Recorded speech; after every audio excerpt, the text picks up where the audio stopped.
When you walk into the old Youngstown Sheet and Tube Company homes in Campbell, it's almost like walking back through time. Architecturally, this was a modern marvel of engineering. The homes were built in the early 1900s for steel mill workers. The Youngstown Sheet and Tube Company homes was a result of the strike that happened in 1916.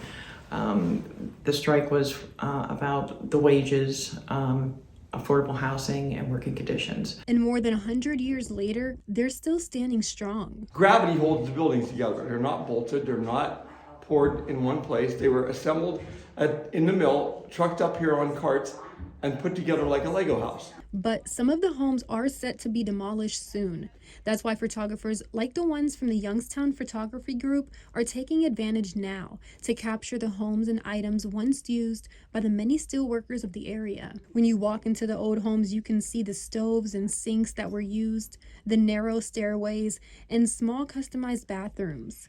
The bright chipped paint remains on the walls and the ceilings. In some, there's even old clothing left behind. Beatty says she often looks around and can imagine the men walking back from the mills while the kids play in the yards, and the smell of dinner from each home fills the air. Many feel the history built into the homes is worth saving. This is such I think, a just important piece of our history, because this was the first site ever constructed like this.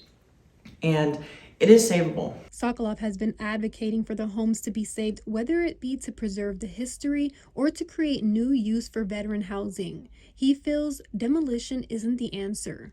It was no small undertaking to try to save this. Not too many people would come here and say, let's save 7.5 acres of historical property.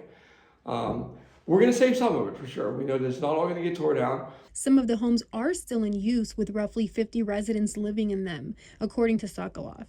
He said the units that are occupied won't be demolished, but still, he's hoping for a miracle to save them all. Reporting in Campbell, Jennifer Rodriguez, WKBN 27 First News.